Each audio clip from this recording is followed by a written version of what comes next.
Hey, what's up? This is Chosen, and in this video, I'm going to be joined by my good friend Skratch, another fellow content creator for Raid Shadow Legends, and I have a link to his channel down below. But what we are going to be doing in this one is talking about Wythir the Crown, and also we'll dive into some other random stuff like the top 10 champions in Platinum Arena, and just have a fun discussion here.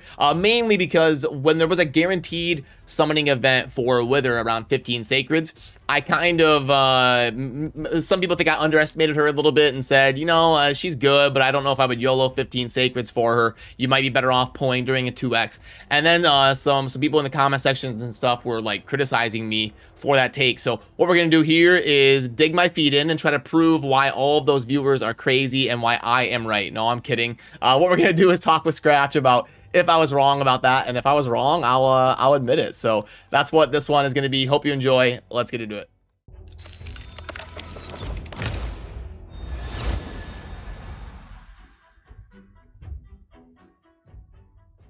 Alrighty, joined by my good friend, Mr. Skratch. How you doing, man?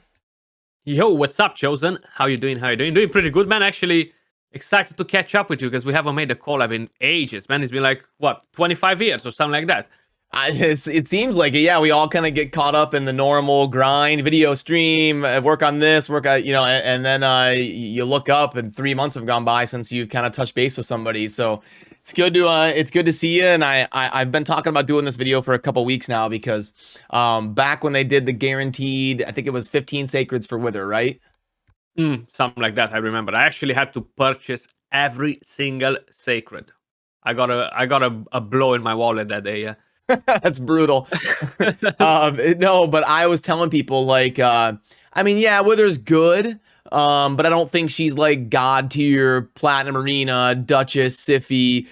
So if you're more in the progression phase of your account, you might want to save up to pull your sacreds during 2x events instead of guaranteeing yourself a Wythir. Was kind of my stance, and people were kind of roasting me. Like, are you kidding me? She's this goddess in Platinum Arena. She's just as valuable as Siphi and Duchess and all this. So I was like, okay, it might be fun to do a video here, seeing if Chosen was right or if Chosen was wrong, and I could bring you to roast me on that if I was wrong. So do you think, in your opinion, is Wythir like this god tier, S tier Platinum Arena comparable to Siphi and Duchess and all that? She's definitely pretty close to it. So when the champion got released, I said she's amazing. Like I was, hell yeah, she's an S tier. But I haven't really looked at her from an arena perspective. I looked at her more from PV perspective, and I was like, yeah, definitely amazing champion, Hydra, blah blah blah.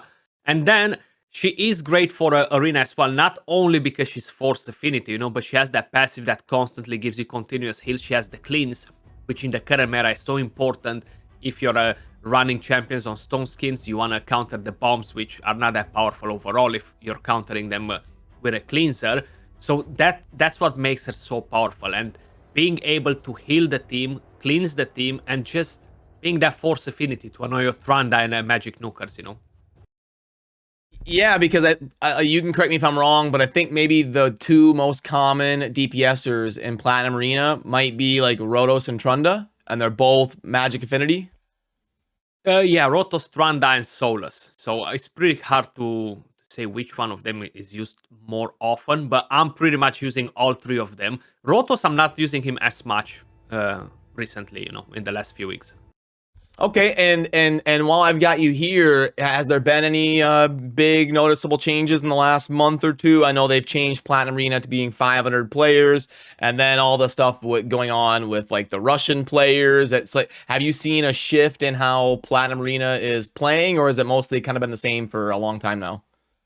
I think it's pretty much the same. The only thing that might be a positive change for the majority of people, having the extra slots for Platinum Arena, I feel like it might be easier for some people that were struggling before to just make it in Platinum. It might be easier for them to be part of Platinum now at a reset, you know. But other than that, I don't really feel like it's a difference in terms of if people drop from Plat, like there are not as many people pushing it, or the other way around. I feel like it's pretty much the same consistent thing. I still feel like that's something that needs to change the way Arena works. I hate that we only play it for 15 minutes a week, you know, like that's it pretty much. You prepare yourself almost 7 days, for 15 minutes and then you wait another 7 days to do a reset. I feel like they gotta change the whole system in a way where it's actually important for you to have a good offense, a good defense the entire week, and that's something that's gonna be calculated at the end in a way or another, or some sort of a different system. Change the time, do multiple resets on a week if you want to keep it the same. Something needs to change that at some point. I feel like. Yeah, they could do like your average trophy count over the course of a whole week or something, and then calculate it once a week. Yeah, or that, or just make multiple resets, like have different time zones on them so different people can play it. I feel like that's the main problem. Like I have so many friends from different countries, and they're like, oh, I cannot play it. It's 3 a.m. for me. It's 4 a.m. for me. It's 5 a.m. It's 2 a.m. I'm working. It's such a bad time for a reset, man. Like it's just, I don't know, designed super bad for yeah, I know that was the biggest deterrent for me is having to go to sleep at 4 a.m. every Sunday night and then get my Monday started off on a horrible sleepless count every time. I know that was a big deterrent, and everybody's work week starting on Monday. It's not even like it's a Friday night or something. It's literally Sunday night heading into Monday, and it's like, you're staying up till 3, 4 a.m. if you're Americans by the time you get to sleep after reset. But I also wanted to ask you about, we're starting to see some champions come out with increased resistance and decreased resistance that's been added to the game here within the last month or two. Do you think that's going to become super popular? You would think in Arena, manipulating resistance would be a really, really big deal. So I always said it since the increased accuracy came out, that them bringing in increased resistance is not going to work the same way like increased accuracy. Because if I'm building a high resistance team, it's not that I'm expecting. It's kind of like natural for that team to don't be as fast, since I'm going to tank them so much resistance that I just don't have the option to give them like a million speed next to it, So I need that champion to still take a turn before the enemy, and that's what makes it so useless in the way it is at the moment. We need some passives, we need something that increases resistance from there. If we're just gonna rely for it like this in terms of PvP, it's not really gonna work as good unless they are bringing some crazy champion that takes a turn before the enemy or some crazy stuff like that to allow us to put that increased resistance buff before the opponent gets to take a turn, If no, I don't really see it working. Like with the dwarf that we have right now, I think he's a dwarf, right? Yeah, I just had him pulled up, Beauregard, I think. Yeah, Beauregard. Yep. So that one, even if we're gonna put on him like what?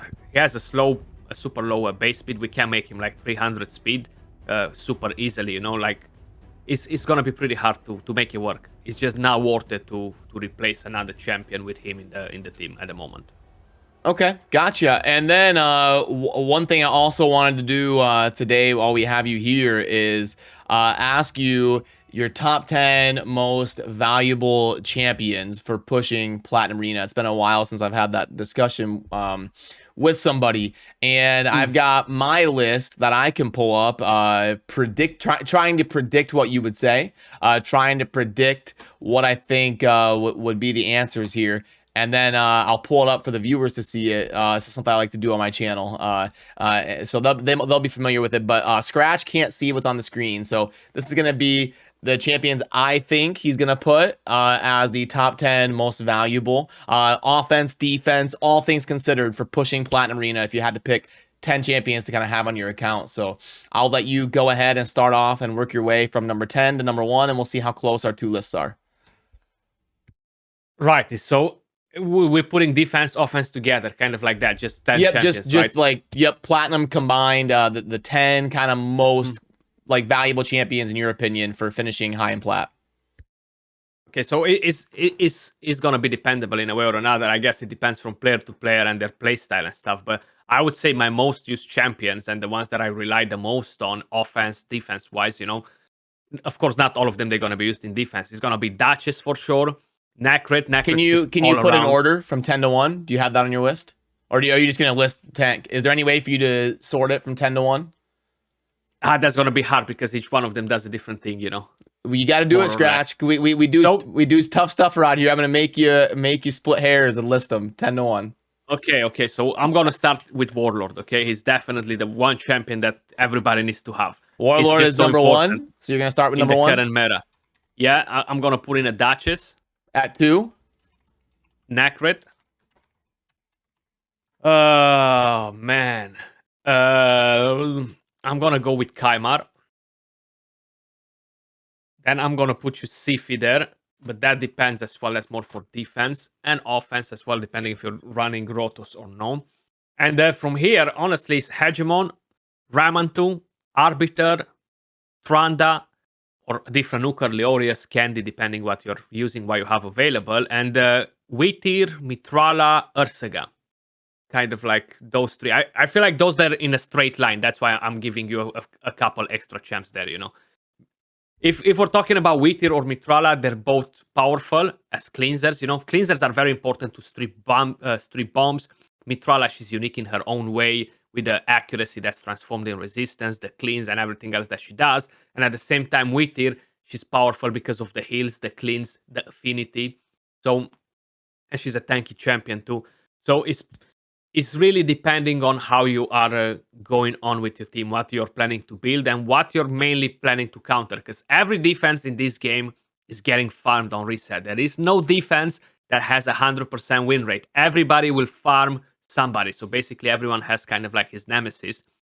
So you gotta pick what sort of teams you're planning to counter. You know, you always gotta think about it like, okay, this is the most common offense team. This guy is farming me. This guy farming next reset, last reset. I'm gonna counter this guy because I don't want to be attacked by that team. So I'm gonna make my defense in such a way that those teams cannot attack me. But then I'm open to different teams to come in. You know, so it's pretty much relying on having these core champions if you want to be successful for the very high top. You might get lucky and sneak in there if nobody attacks you. If you're from a bigger clan and there are a lot of tags there, people might skip you because they're busy with the other clanmates of yours, or you just get lucky and nobody attacks you. You know, which doesn't really happen, but at least to me, you know. Cool. Let me send you this list, and then let me know if you want me to change anything for the final version here. So that's mine to the right. Well, yeah, you were kind of like rattling off champions, but I did my best to write it down while you were talking. Well, I actually put in a group a few more. So let's take Mithral out and bring Mithranda, you know, pretty much. Or a nuker to use in offense. I don't really use nukers in defense, you know, that's kind of like my main thing during reset. During the week, I put a nuker. I might put Leorius or somebody like that just to be there. But during reset, I don't use nukers. I might use Hegemon depending on what build, but yeah. I'm surprised to see Ramantu. Do you want him at number 7? Do you think that's right? He's pretty solid, or Ramantu? Yeah, he's very solid, man. Like, I know a lot of people they're hating on him. A lot of people didn't really looked up to Ramantu because it's hard to get the missions. He's not really gonna help me here or there. But Ramantu is very unique as a champion. He has the accuracy aura. He has the strip buffs, block passives. That makes him so much more powerful than a Madame Series in the current meta, for example. You know, since we're fighting so many champions that have a lot of damage mitigations in their passives, Warlord can get locked by him pretty much like any other champion that doesn't really have a passive. And the Nacrit, Duchess, Sifi, Rotos, all these champions that have passives, they're pretty much getting wrecked, you know, because of Ramantu. And I guess the other thing I'd be surprised about, you have Arbiter in there, and then you're missing Candrafon, would be my other 2 questions. Is Arbiter still top 10 for value in Platinum Arena, and then is Candrafon not in there? That's the thing. I mean, they're all doing different things, different play styles. I'm using Arbiter a lot on offense teams, you know. How I specified, I'm not using Candrafon on offense. I never really did. I'm not using him in defense because I'm not using nukers on a defense in reset, and most of the people don't really do it. So I would probably have to be with Arbiter. I could replace her with a different champion maybe, but I still feel like she needs to be in there. Like, Immunity Arbiter is just so powerful going against specific teams. Like, allows me to farm a lot of Hegemon teams in 5 to 10 seconds, you know, and different teams. I'm definitely using Arbiter a lot, but she can be replaced, for example, by a Cardial on Immunity, pretty much at the same speed, you know. So there are different options. I'm just using Arbiter quite a lot, you know. Okay. So is there anything that you would disagree with on my side of the list, or did I do a decent job kind of guessing what you would pick? I don't think Sifi is the number one, definitely. I mean, I know a lot of people love Sifi and they think she's just wow. She's an amazing champion, don't get me wrong. She's great with Rotos in offense. She's great for defense, but I don't think she is a must in order to get platinum, you know. I finished number 7 this week. I haven't used Sifi at all, actually. You know. Oh, okay. Wow. That's cool. Yeah, I thought, because, you know, from data I see, she's the most commonly used champion on defense. So I would think if you're trying to scare people from hitting you, she'd be super important to have. And then with Rotos being one of the most common DPSers, her having a tandem with him, I would thought that would kind of put her over the top, but I could see your reasoning there. Yeah, the thing with Rotos, he's awesome. The problem is all the stone skin around. You know, it's so much harder to deal with those teams just with 1 or 2 Rotoses now, because they gotta take 2 turns. If you're not stripping the stone skin, it's just super hard to get the damage on them. So you're gonna have to go around on a different way and just counter those teams differently. That's why I feel like slowly, the more stone skin we'll see and the more teams like that we're gonna find in the game, Rotos might drop a bit. But it really depends by what teams you're attacking as well, and how well are built those defenses. I'm still running Rotos sometimes, but not as often as I was gonna run him probably 2 months ago, you know. Okay, cool. Well, that's most of what I wanted to cover here, and it looks like in consensus on our was chosen right or was chosen wrong, it looks like I was right and the viewers were wrong. So, no, I'm kidding.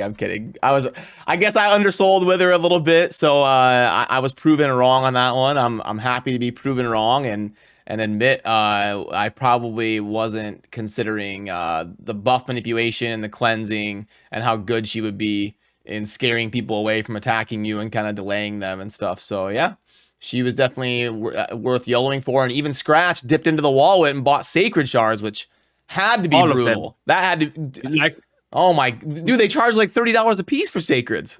Bro, my motto is do not buy sacreds, guys, because you get wrecked. Okay, they're just too expensive. But was a guaranteed 15 sacreds. I had 0 because it was straight after the 2x Rotos, you know, and I was like, damn.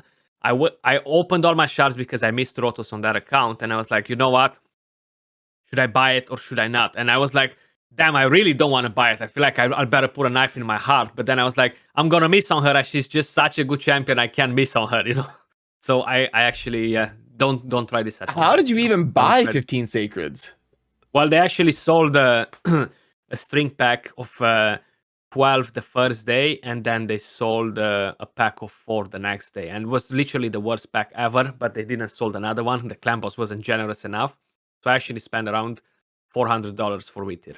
Oh my goodness! Ouch! Exactly. It hurts. I know.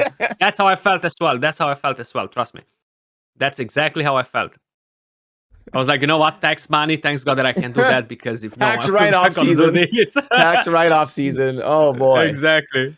Okay, cool. Well, anything else you want to say on the way out, or wanted to talk about that we didn't get to, or anything?